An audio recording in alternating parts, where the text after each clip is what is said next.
থানা পুলিশ কর্তৃক এই 7 জন ডাকাত সদস্য, সক্রিয় ডাকাত সদস্য, তারা দুর্ধর্ষ বলা যায়, তাদেরকে ধরা হয়েছে গতকালকে রাত্রে আনুমানিক 9টার দিকে। তো এই ডাকাত চক্র তারা আসলে আমরা বেশ কিছুদিন যাবত দেখবে যে গত 4-5 মাসে ধানমন্ডি, হাজারীবাগ, রমনা, শাহবাগ, কলাবাগান এই এলাকায় বেশ কিছু ডাকাত চক্র আমরা ধরেছি। তো বেশ কিছু ডাকাত চক্র ধরার পরে ওই সূত্র ধরেই বেশ আরো কিছু যারা সক্রিয় ছিল বিভিন্নভাবে তাদেরকে আমাদের বিভিন্নভাবে আমরা সার্ভেলেন্সে রেখেছিলাম, তদারকিতে রেখেছিলাম যে তারা এরা সক্রিয় অবস্থায় ঢাকা শহরে বিভিন্ন জায়গায় এরা কাজ করে বেড়ায়। বিশেষ করে তাঁতিবাজার কেন্দ্রিক এর আগে আপনারা দেখেছিলেন যে একটা ডাকাত চক্র আমরা 8 জনকে ধরেছিলাম একসাথে।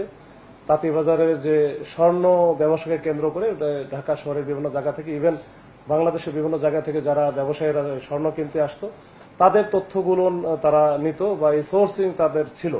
আর একটা বড় ছিল যে এই এলাকা, বিশেষ করে মতিঝিল, পল্টন, এই এলাকায় অনেক বড় বড় ব্যাংক আছে। এই ব্যাংকগুলো তো ব্যাংকে যে বড় বড় লেনদেন হতো, এই লেনদেন হলে তারা কিন্তু তাদের সোর্স পেইড সোর্স ছিল, এই পেইড সোর্সের মাধ্যমে তারা কিন্তু জেনে যায়।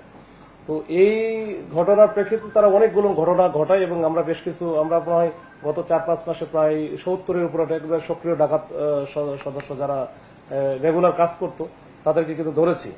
তো ওইটারই লিঙ্ক আপ হিসেবে আমরা মোটামুটি এটা দেখলাম যে এই যে গতকালকে আমরা যেটা ধরলাম 9 জনকে, 7 জনকে, এই 7 জন কিন্তু ডাকাতি করার জন্য তারা কিন্তু মোটামুটি ঘুরতেছে এবং গত কয়েকদিন বেশ কয়েকটা করছেও, সেটা আমাদের নলেজে আছে এবং আমরা কিন্তু ওইসব ডাকাতিতে এখন যে মামলাগুলো হয়েছে মামলাতে এদেরকে সোনার দেখাবো। তো এরা যে এই যে বিভিন্ন সময়ে বিভিন্নভাবে, বিশেষ করে এদের হচ্ছে একজন আছে মোহাম্মদ দীন ইসলাম ওরফে কাউসার আহমেদ, এর নামে মামলায়, ডাকাতির মামলায় আছে প্রায় 10 থেকে 12টা, শুধুমাত্র ডাকাতি মামলা। এবং তার ওইখানে ডাকাতি করার জন্য মানে পুলিশ পরিচয় বা ডিবি আইন শৃঙ্খলা বাহিনীর সদস্য পরিচয়ে ডাকাতি করার জন্য যা যা লাগে, আমরা যেমন একটা ফুল প্যাকেজ, যখন আমরা একটা অপারেশনে যাই তখন আমাদের একটা গাড়ি থাকে, সিভিল গাড়ি, মাইক্রো থাকে, সাথে দেখা গেল যে হ্যান্ডকাপ থাকে, ওয়াকি টকি থাকে, ওয়াকি টকি সেট থাকে, তারপরে পিস্তল থাকে, পুলিশের হচ্ছে আমার যে এই যে জ্যাকেট পরা, যেটা যে ডিবির যেমন আমাদের জ্যাকেট আছে, জ্যাকেট গুলো থাকে, তারপরে আইডি কার্ড, এরা সব কিন্তু তাদের কাছে আছে এবং একেবারে প্যাকেজ।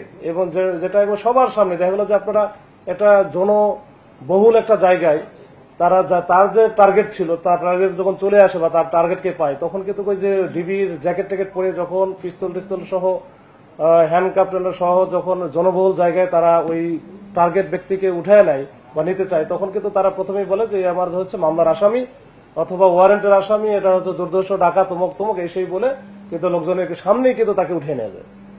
সাধারণ লোকজন মনে করে যে এটা তো পুলিশের বা আইন শৃঙ্খলা বাহিনীর সদস্য বা র্যাবের পরিচয় দেয়।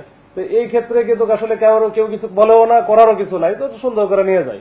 এই নিয়ে যাওয়ার পরে তার কাছে যা থাকে এটা তো নাই, অনেক ব্যাংকের যে অ্যাকাউন্ট গুলো আছে ওটা বিকাশের মাধ্যমে, অ্যাকাউন্ট থেকে ওই যে এটিএম কার্ডের মাধ্যমে তারা কিন্তু তাদের কাছ থেকে সর্বস্ব নিয়ে নেয়, নিয়ে তারপরে নির্জন স্থানে বা একটু দূরে কোথাও, বিশেষ করে যে কাশপুর ব্রিজ এলাকায় বা ওই 300 ফিটের এলাকায়, এসব জায়গায় বেশি, আর ওইসব জায়গায় একটু নিরিবিলি থাকে, ওইসব জায়গায় ফেলে দিয়ে চলে যায়। তো এই ঘটনায় কিন্তু ঘটায় এই যে এখন যেটা ধরছে, তারা প্রত্যেকের নামে কিন্তু প্রচুর মামলা আছে এবং এর আগে বেশ কয়েকবার ধরাও খাইছে, অনেকবার বারবার ধরা খাচ্ছে। এরপরে এদের কাছে যেহেতু টাকা পয়সা প্রচুর থাকে, এরা কিন্তু আবার জামিনে বের হয়ে এসে আবার ওই একই ঘটনা ঘটাচ্ছে। তো যাই হোক, এখন আমরা এদেরকে এই 7 জন যেটা আছে, 7 জনকে আমরা ডাকাতি প্রস্তুতিকালে ধরেছি।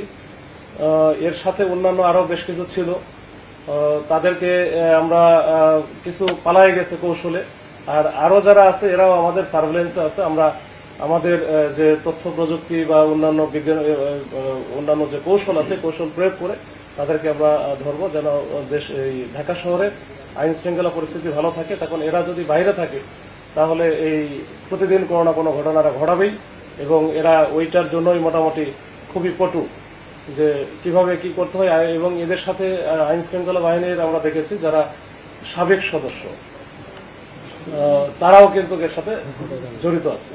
তো এগুলো এর আগে আমরা ধরেছি বেশ কয়েকজন। গতকালকে যখন আমরা ধরার আগে সেও কৌশলে পালায়া যায়, তো আমাদের সার্ভেলেন্সে আছে, আমরা এটা ধরে ফেলবো ইনশাল্লাহ। এই হচ্ছে এটা মোটামুটি জানার জন্য যে মানুষ যেন যখন এই যে আইন শৃঙ্খলা বাহিনী পরিচয়ে কাউকে উঠে নিচ্ছে, তো সাধারণ জনগণ থেকে শুরু করে যে যাকে উঠে নিচ্ছে সবাই যেন একটু সচেতন থাকে যে আসলে সেটা এটা হচ্ছে অরিজিনাল ডিবি পুলিশ বা অরিজিনাল র্যাব এটা কিনা, এটা একটু আশেপাশে সবাই যদি একটু দেখে যে হ্যাঁ আপনারা যে আসছেন আপনারা কারা, তো এইটা একটু সচেতন হওয়া জরুরি। তাহলে আমরা আস্তে আস্তে আসলে অনেক শিকার হব বা আমরা ভিক্টিমাইজড হয়ে যাব।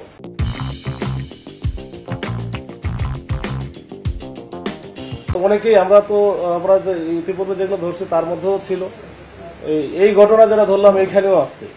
তো এই তারা হয়তো বিভিন্ন সময়ে চাকরিচ্যুত আর কি, চাকরিচ্যুত বা চাকরি থেকে চলে গেছে, চাকরিচ্যুতই বেশি, তো তারা এই কাজগুলো করে বেড়ায়। তা চাকরিচ্যুত হয়েছে হয়তো বা নিশ্চয়ই কোনো অকামের কারণেই হয়েছে। তো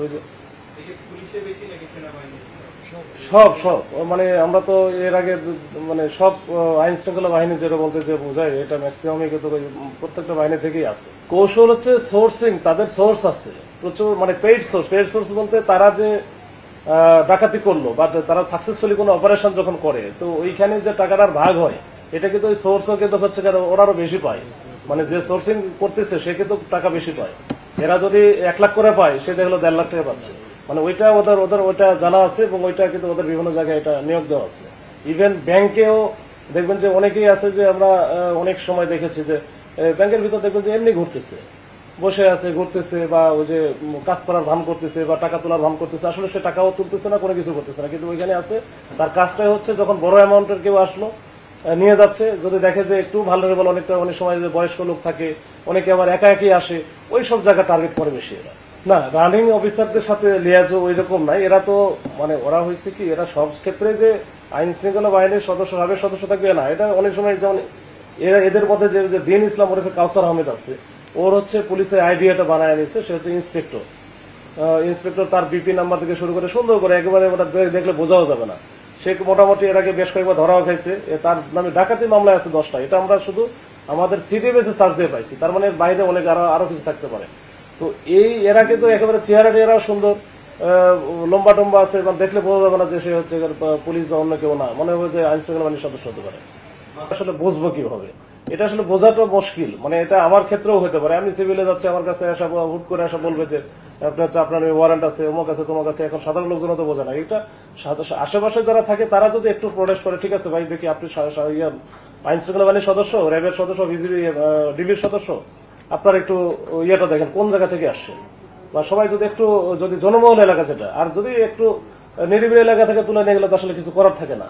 জনবহুল এলাকা থাকলে যে সাধারণ মানুষ যারা আছে তারা যদি একটু একত্রিত হয়ে যে বলে যে আপনারা কোন ডিবি মানে এটা বা কোন থানা থেকে আসে, তাহলে আমার মনে হয় ওইরকম একটা পরিস্থিতি তৈরি হলে তখন কিন্তু আমরা মোটামুটি একটা প্রতিরোধ বা কি বলা যায়, এটা একটা প্রতিরোধমূলক ব্যবস্থা এটা গ্রহণ করতে পারি।